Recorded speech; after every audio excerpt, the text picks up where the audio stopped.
Bonjour et bienvenue sur Radio Barafoot, pour une nouvelle vidéo revue de presse.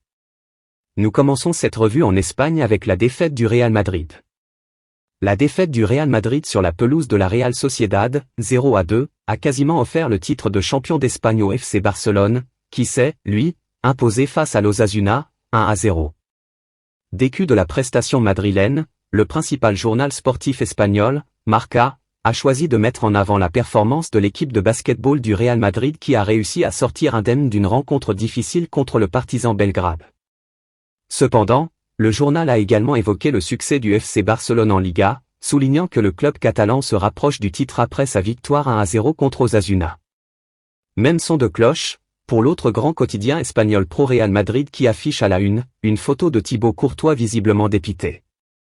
Marquant que les Merengues n'ont rien pu faire face à une équipe basque survoltée, le journal rappelle notamment l'erreur de Militao qui a offert un but à Kubo et l'expulsion de Carvajal. Des éléments qui laissent présager que l'équipe de Carlo Ancelotti ne serait pas au mieux pour son rendez-vous de samedi à Séville, où elle affrontera l'Osasuna en finale de la Coupe du Roi. De leur côté, la presse catalane présente deux perspectives opposées. Les partisans du Barça sont bien sûr heureux après la victoire de leur équipe hier soir contre l'Osasuna grâce à un but tardif de Jordi Alba. Selon Sport, les Blaugrana sont quasiment champions. Cependant, une partie de la une est consacrée au départ imminent de Mateu Almani, responsable du football, en fin de saison. Mundo Deportivo met également à l'honneur Jordi Alba en une, et consacre une partie de sa page à la sanction infligée par le PSG à Lionel Messi et son départ annoncé en fin de saison. Sans faire d'allusion au fait qu'il pourrait revenir au Barça. Nous continuons en Angleterre, où ce sont les débuts catastrophiques de Frank Lampard qui sont mis en avant. 6 défaites en 6 matchs, un pari perdant pour les Blues. Largement battus par Arsenal, 3-1, ce mardi, les Blues ont encore chuté et la saison 2022-23 tourne sérieusement au fiasco. Malgré des investissements XXL cet hiver, Chelsea n'a jamais réussi à trouver la bonne formule. Frank Lampard en intérim depuis avril dernier, n'a pas réussi à relever l'équipe. Au contraire, Chelsea a enchaîné depuis son arrivée 6 défaites consécutives et a quitté la Ligue des Champions. Actuellement à la 12e place du classement et à 9 points de Nottingham Forest, premier relégable, les Blues n'ont plus connu une telle série noire depuis 1993.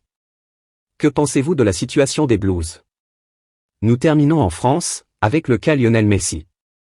Suspendu pour 2 semaines, non seulement pour le match mais également pour l'entraînement, à la suite de sa virée non autorisée en Arabie Saoudite, l'Argentin sera donc indisponible pendant cette période.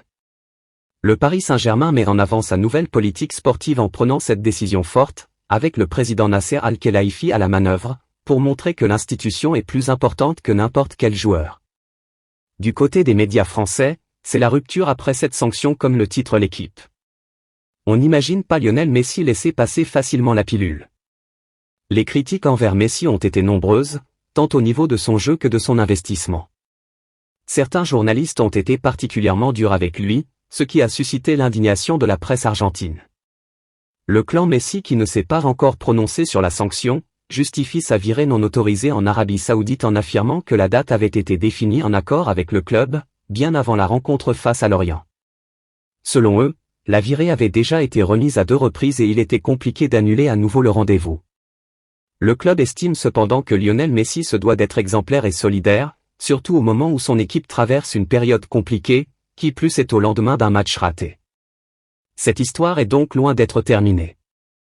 Voilà tout pour cette vidéo, n'hésitez pas à vous abonner et à aimer la vidéo.